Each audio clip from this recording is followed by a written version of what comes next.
Pertanyaan pertama ya Ustadz, kalau saya baca sejarah tentang Masjid Jogokarian ini, katanya dulu Masjid Jogokarian itu sama layaknya masjid kampung-kampung lain.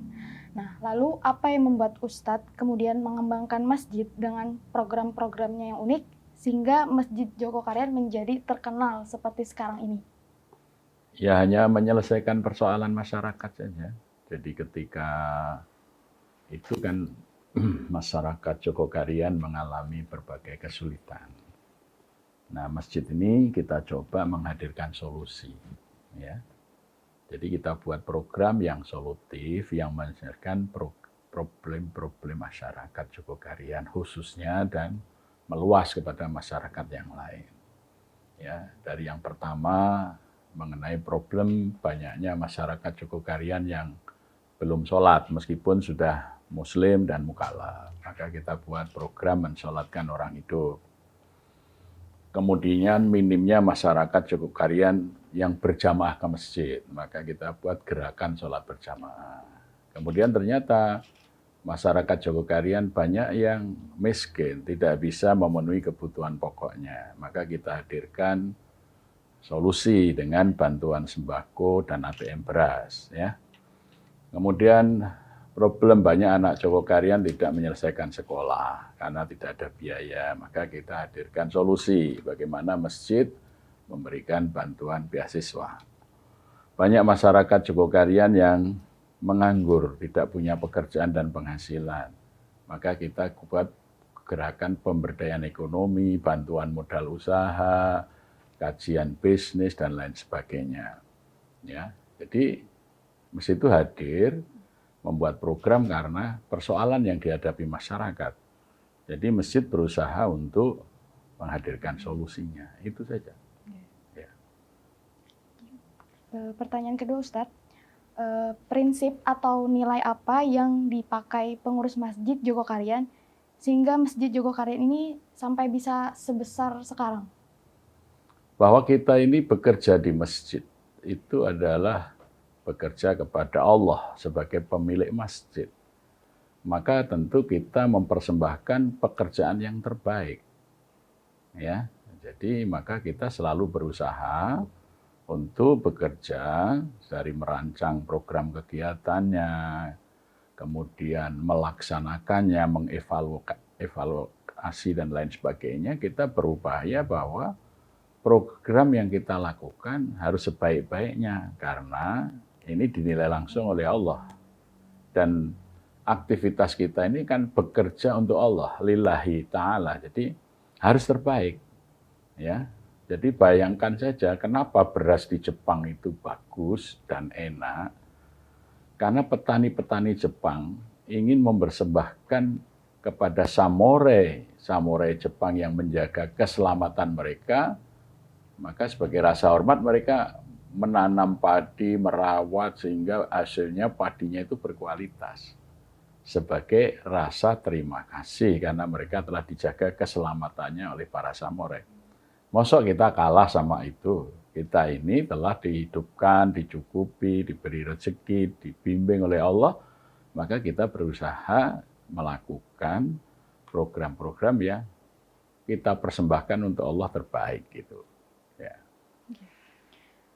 Selanjutnya, seperti apa gambaran masjid yang ideal menurut Ustadz? Yang pertama, kita kembali kepada contoh yang diberikan Rasulullah SAW bahwa masjid adalah pusat peradaban. Bagaimana peradaban dunia ini dibangun dari masjid sebagai solusi dari persoalan-persoalan yang ditimbulkan oleh peradaban pasar. Ya, Nabi mengatakan ahabul bilad indallah masajidduha wa abwadul bilad indallah aswaqiha. Tempat yang paling dicintai Allah itu masjidnya. Dan tempat yang paling dibenci Allah pasarnya. Dalam lafaz yang lain Rasulullah mengulang khairul makan al masjid wa syarrul makan asuq. Ya, sebaik-baik tempat adalah masjid, seburuk-buruk tempat adalah pasar. Maka kalau peradaban tumbuh di atas alas kemasjidan, maka akan lahir khaira ummatin, umat yang terbaik. Umat yang terbaik akan bisa menjadi umatan wasatan. Wa ja'alnakum umatan wasatan litakunu syuhada 'alan nas. Kalau kita sudah menjadi umatan wasyatan, maka kita bisa menghadirkan rahmat bagi semesta alam. Wa ma arsalnaka illa rahmatan lil alamin. Ya. Jadi masjid itu harus melakukan fungsinya sebagai pusat peradaban. Nah, maka pada masa dulu masjid adalah universitas. Maka disebutlah Masjid Jami, Al-Jami'ah itu artinya universitas. Jadi Masjid Jami itu adalah masjid yang berfungsi sebagai universitas. Ya. Maka di masjid itu ada kuliah. Ya, kuliah itu apa? Kulun itu menyeluruh. Jadi yang dikaji di masjid itu seluruh disiplin ilmu. Itulah universitas, ya. Nah, kita akan mengalami degradasi kuliah subuh itu ceramah seadanya, sebisanya. Mestinya kuliah itu menghadirkan pemahaman yang kulun, utuh, yang menyeluruh, yang bisa menyelesaikan problem-problem masyarakat. Ya, makanya minggu ini kami baru menyiapkan konsep membangun Universitas Masjid Indonesia. Karena perguruan tinggi hari ini tidak menjadi solusi, bahkan menimbulkan problem, lulusannya tidak bisa mendapat lapangan kerja, ya. Harus swasta, pemerintah harus bersama-sama menyediakan lapangan kerja. Nah, maka kita dari masjid ini ingin menghadirkan universitas yang solutif, di mana kuliahnya praktis, murah, siapa saja bisa mengikuti, tapi tidak kita didik untuk menjadi buruh-buruh terdidik, tetapi menjadi pemimpin-pemimpin yang bisa menyelesaikan persoalan-persoalan masyarakat. Jadi kurikulum perguruan tinggi hari ini kan disusun sudah 50 atau bahkan 60 tahun yang lalu untuk memecahkan masalah waktu itu. Jadi digunakan sekarang tidak bisa. Kurikulumnya itu menyelesaikan persoalan. Misalnya kurikulum Fakultas Hukum. Orang mencari keadilan sekarang itu sulit sekali karena sistem hukumnya tidak sesuai dengan tuntutan rasa keadilan masyarakat hari ini. Ya. Bahkan misalnya sekarang Sekolah Tinggi Ilmu Ekonomi atau Fakultas Ekonomi. Ya. Apalagi yang lebih teknis seperti Sekolah Tinggi Perbankan. Bank saja akan hilang kok. Karena dengan disruption ini, ya, sekarang dengan fintech itu sudah tidak perlu gedung-gedung perkantoran bank itu, tetapi nanti dengan layanan melalui cyber ini sudah selesai persoalan bank antar pemilik uang dan orang yang memerlukan modal itu bisa kontak langsung, tidak diperlukan lagi karyawan-karyawan seperti sekarang ini. Jadi oleh karena itu masjid melihat ini persoalan yang harus diselesaikan. Ya. Oleh karena itu hal yang praktis misalnya paling sederhana mencukupi kebutuhan ibadah. Hari ini misalnya kita mau kurban, kita mencari sapi, mencari domba, itu ternyata yang berkualitas di Indonesia tidak banyak. Ya. Nah, kalau kita lihat peta Australia, peta New Zealand dibanding peta kita, warna peta mereka itu coklat. Peta kita itu hijau, artinya hijauan untuk makanan ternak lebih banyak di sini. Dan biaya produksi di sini sangat murah. Ya. Jadi kenapa di New Zealand, di Australia itu, ya, dengan upah tenaga kerja yang tinggi, ya, dengan mekanisasi pertanian, kok sapi mereka sampai di Indonesia lebih murah daripada sapi yang diternak di Indonesia yang boleh dikatakan peternaknya tidak memperoleh upah yang cukup. Apa persoalannya? Nah, persoalannya adalah pada sumber bibit, ya. Jadi bibit kita ini lama-lama hilang. Kita cari sapi Indonesia, sapi lokal, ongole misalnya, sangat sulit. Sekarang hampir semua sapi peranakan sapi Australia, sapi ini ya, ada simental, ada Limousin, dan lain sebagainya. Sapi kita itu boleh dikatakan jarang sekali sekarang, sapi warna putih itu. Ya. Nah, lama-lama sapi kita akan punah. Kenapa? peternakan kita tidak mengembangkan sapi yang sebenarnya paling cocok untuk hidup di Indonesia, paling ekonomis karena rumputnya sudah sesuai habitatnya dan lain sebagainya. Cuman bagaimana ini meningkatkan nilai ekonomis supaya bisa kompetitif di dalam harga dan kualitas daging yang diperlukan. Nah ini kan perlu kajian. Di dalam Al-Quran Allah bicara tentang sapi, bahkan secara khusus ada sapi betina, ya sapi untuk mengerjakan sawah, kuda, bahkan secara khusus ada al-adiyat, kuda yang dipergunakan untuk perang, berbeda dengan kuda angkut ya. Itu ada ternak lebah, ada nahal ya. Nah, ada ternak semut, ada an-naml. Nah, ini kan sumber-sumber ilmu yang harus dikembangkan. Kita mengembangkan ilmu pengetahuan Islam. Selama ini yang dilakukan adalah islamisasi ilmu pengetahuan. Pengetahuan barat, pengetahuan ini. Jadi dicarikan ayatnya. Nah, jadi tidak menghasilkan sesuatu yang baru. Cuman melabeli ilmu yang ada dengan label Islam. Sehingga Islam tetap jadi ekor saja, tidak akan jadi pemimpin. Nah, masjid ini akan melakukan satu revolusi pemikiran. Sehingga nanti yang hadir adalah ya mengembangkan pengetahuan keislaman, bukan islamisasi ilmu. Ya. Nah itu. Jadi karena kami melihat itu problem masyarakat hari ini. Jadi masjid harus kembali fungsinya seperti zaman Nabi, menjadi al-jami'ah, menjadi masjid jami, masjid yang menjadi universitas. Ya. Kajian-kajian sudah menjadi kuliah untuk melahirkan insan kamil, manusia yang utuh dan sempurna, bukan untuk mencetak buruh-buruh terdidik dan terlatih yang bersertifikat, bukan itu gitu. Ya. Pertanyaan selanjutnya Ustadz, apakah ada program yang diinginkan dari ketakmiran mengenai masjid ini tapi belum terrealisasikan sampai Yaitu sekarang? universitas masjid itu, baru tahun ini kita mulai, jadi mungkin pasca Agustus lah kita mulai seminar nasional tentang itu, kemudian membangun perangkat IT-nya, kemudian dari sekarang saya sudah minta anak-anak, misalnya Yusna, saya minta membuat modul tentang arsitektur masjid dan arsitektur perumahan Islam, misalnya gitu. Nanti yang bagian peternakan saya sudah menghubungi peternak kita yang sukses untuk membuat modul bagaimana membudidaya ternak, bukan menjadi buruh ternak. Selama ini masyarakat kita hanya jadi buruh ternak.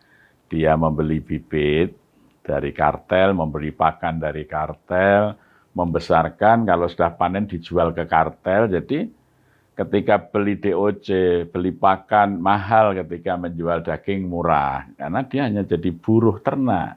Yang akan kita kembangkan melalui fakultas peternakannya Universitas Masjid ini adalah melahirkan budidaya ternak. Ya, nah sekarang ini yang ada bukan budidaya, budi moral, daya kekuatan. Jadi mengembangkan peternakan itu dengan dasar nalar dan dilandasi oleh budi atau akhlak. Yang sekarang terjadi kartel itu kan tipu daya, bukan budidaya. Ya. Nah, masjid harus melahirkan budidaya ternak, bukan tipu daya ternak dalam konteks sekarang ini adanya kartel. Ya, sehingga peternak kita tidak pernah bisa untung. Ya. Bahkan kadang-kadang kalau masa panen harga ayam lebih murah dari harga pakannya. Ya. Nah, ini kan ketidakadilan. Kenapa bisa terjadi? Karena sarjana-sarjana peternakan kita ini, riset dan lain sebagainya dibiayai oleh perusahaan-perusahaan kartel itu. Sehingga dia mengembangkan bagaimana daya serap produk mereka kepada para peternak melalui sales-salesnya yang sarjana-sarjana itu gitu loh. Oh pakan harus ini, formulasinya ini, nutrisinya begini, ini terbaik. Bibit harus dari parentnya dari sana. Padahal ayam itu kan sama saja, dulunya ayam hutan, terus diternak orang di kampung jadi ayam kampung, ya, diternak secara masif menjadi ayam negeri.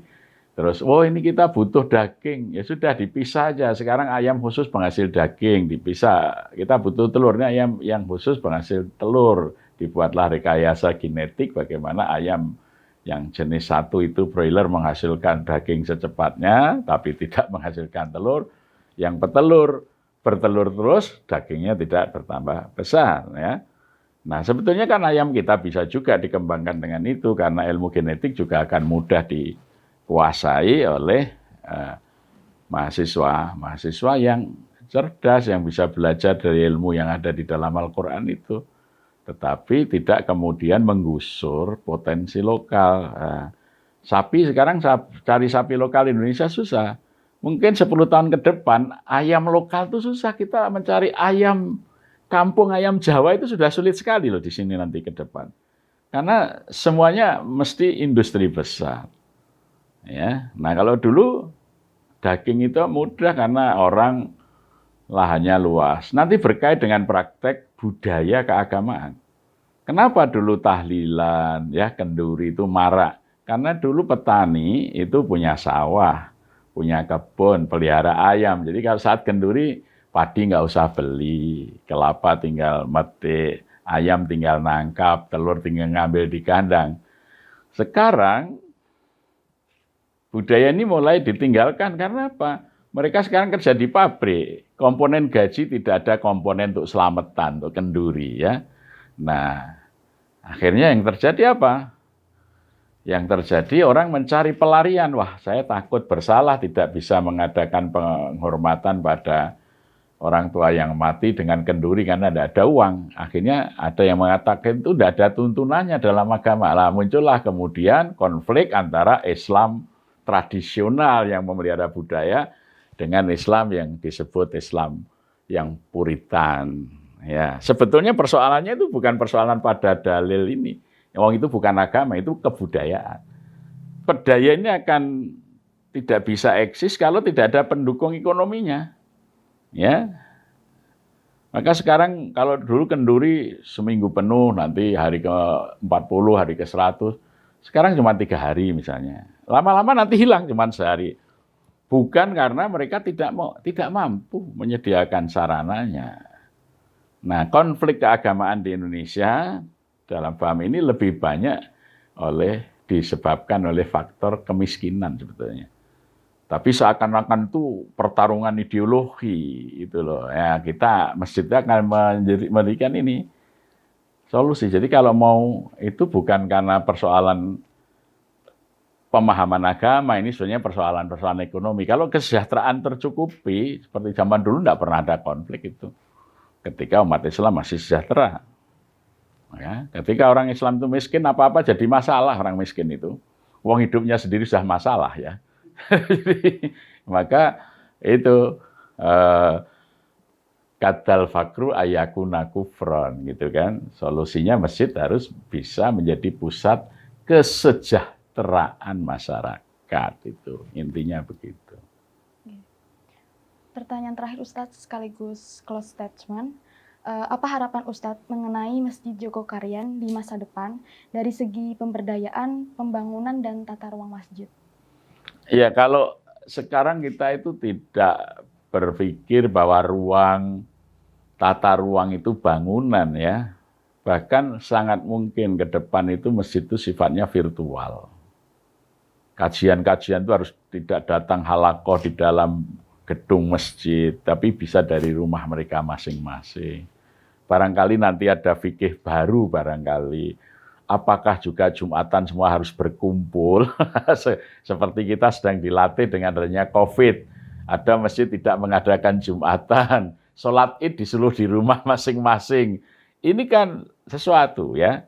Nah besok ketika ruang itu untuk tempat tinggal saja sudah semakin susah, apakah ya harus masjid itu bentuknya bangunan yang luas, harus dengan soft-soft begitu. Ini kan perlu satu vision ke depan seperti apa. Maka kita tidak bicara tentang ruang dalam pengertian itu, tapi ruang dalam pengertian yang jauh lebih luas ya itu. Jadi bagaimana masjid ke depan? Maka kami tidak begitu ambisius untuk membangun masjid dengan bangunan yang megah, yang indah, tetapi kita lebih mengedepankan pada fungsi utama masjid, menciptakan peradaban baru seperti yang dikehendaki oleh Allah, menciptakan rahmatan lil alamin.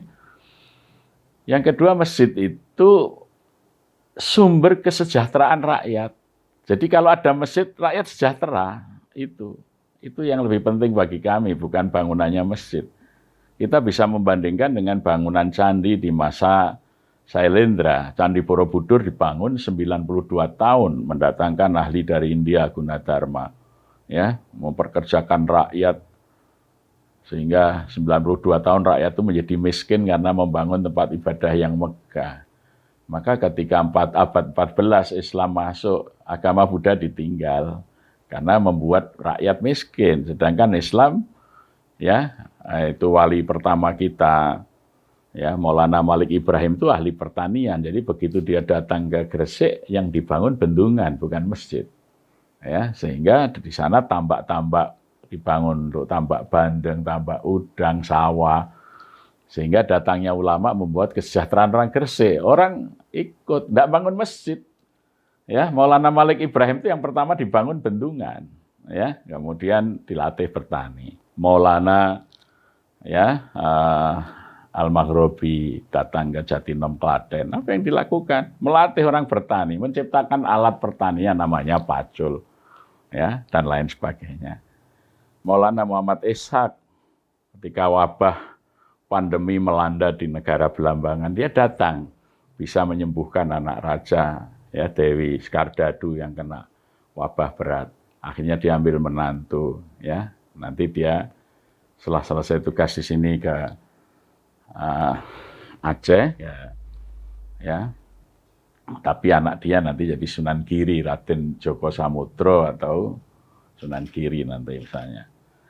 Nah, para ulama dulu tidak mengedepankan bangunannya, tetapi fungsi lebih utama. Jadi bagaimana kehadiran Islam, ya, itu mendatangkan rahmat, kesejahteraan, menjadikan orang itu Rabbana atina fid dunya hasanah. Terus dijanjikan hasanah juga, wa fil akhirati hasanah wa qina adzabannar. Bukan ulama-ulama syariat yang datang dari Timur Tengah langsung dalilnya ini. Masyarakat miskin, terus makin sering ngaji makin miskin, makin sering pengajian makin miskin, karena itulah akhirnya negeri ini dijual kepada orang-orang kafir, dikuasai orang kafir. Kita makin miskin, makin aktif mengaji makin miskin rakyat kita, karena yang dibawa itu bukan yang mensejahterakan sebagaimana ruhnya Islam itu, tetapi hanya kulit-kulit keislamannya. Ya. Jadi ini kita ingin menciptakan revolusi kemasjidan, kembali kepada masjid sebagai pusat budaya. Dan kita tidak mulai dari sesuatu yang besar, karena akan sulit duplikasi. Nah, dimulai dari kampung kecil, jadi Jogokarian aja bisa, masa saya nggak bisa. Mestinya masjid-masjid yang lebih besar akan lebih mudah melakukannya, kan? Karena sumber semuanya lebih besar. Ya, kalau saya memulai misalnya dari Al-Falah, Darmo, dari Istiqlal, orang, gimana mau niru, kan gitu. Nah, jadi itu yang kita lakukan. Jadi gagasan-gagasan besar ini kita mulai dari aksi-aksi yang kecil, tetapi visionnya jelas ke depannya itu. Itu yang kita lakukan. Jadi Anda nanti lulus jangan berpikir mau cari kerja, nanti gabung jadi dosen Universitas Masjid Indonesia. Itu ya, Anda buat modul apa tentang pemberdayaan, ini bisa mulai. Ya. Jadi kita menghadirkan solusi. Kalau universitas konvensional hari ini programnya hanya sampai S3. S3 pun dia masih mencari pekerjaan pada pihak lain untuk jadi dosen pengajar. Kita akan S5 sehingga menciptakan pekerjaan. Alumninya menciptakan pekerjaan, bukan mencari pekerjaan. Jadi, ya. Alumninya tidak menjadi problem masyarakat. Ya, ini saya melihat nanti 10 tahun ke depan akan ada bonus demografis lulusan perguruan tinggi luar negeri dan lulusan pesantren. Jadi lulusan pesantren itu akan meledak di masyarakat. Lulusan dari luar negeri juga akan meledak di masyarakat. Ini bisa menjadi berkah, tapi bisa menjadi bencana. Banyaknya lulusan dari Timur Tengah sudah apa? Sekarang menghasilkan konflik keagamaan luar biasa di masjid-masjid. Ya, Sekarang ini menajam semua ini kan. Ini ya, coba lihat itu. Sampai muncul Salafi aja berapa kelompok Salafi ini. Justru semakin banyaknya lulusan Timur Tengah itu. Keagamaan kita tidak mendatangkan ketentraman, malah lebih banyak menjadikan konflik. Ini kan nanti makin banyak ketika 10 tahun ke depan lulusan pesantren, lulusan Timur Tengah makin banyak pulang ke tanah air, apa tidak akan makin banyak problem ya? Kalau mereka tidak diberi mimbar yang tertata, kita siapkan mimbarnya yang tertata ke depan. Bukan mereka kemudian pulang berebut mimbar dengan saling mengkafirkan, muncullah kelompok takfiri, saling membid'ahkan kelompok ini. Itu akan jadi persoalan kita ke depan. Ya, saya khawatir sekali sekarang ini banyak sekali anak-anak yang sekarang di pesantren. Ya, 10 tahun lagi mereka lulus kembali ke masjid-masjid. Apa mereka memberi solusi atau malah menjadi masalah nanti? Ya, itu persoalannya. Ya, ayo pulang, wah ini salah semua ini semua. Yang khotib-khotib ustadz yang sudah ada tersingkirkan semua. Itu akan ada konflik banyak kalau tidak dipikirkan solusinya dari hari ini. Mereka ditempatkan di mana, disuruh melakukan apa, memperkuat kebutuhan kita, bukan malah menjadi persoalan baru nanti. Ya, karena tadinya satu masjid itu cari khotib aja susah. Besok khotib yang rebutan mimbar besok itu. Sehingga supaya yang lain tidak bisa naik mimbar, dia bilang, dia itu ahli bid'ah. Itu kafir itu. Ya, itu akan muncul persoalan-persoalan itu. Jadi ya kita sudah harus dari sekarang menata itu. Ya, itu insya Allah lah 10 tahun lagi kita akan mengalami ledakan lulusan pesantren, ledakan lulusan perguruan tinggi luar negeri. Akan pulang di sini. Akan ngapain mereka di sini kalau kita tidak memberikan tempat, mereka akan berkonflik di sini. Ya. Rebutan panggung, rebutan kursi, rebutan kedudukan, rebutan akses, nah itu. Sementara sumber kehidupan mungkin malah semakin terbatas yang kita miliki. Maka masjid itu sudah harus berpikir ke depan bagaimana masjid itu menjadi solusi dari semua kekhawatiran itu. Ya. Demikian Ustadz, 5 pertanyaan tadi. Terima kasih atas jawaban Ustadz. Ya, terima kasih.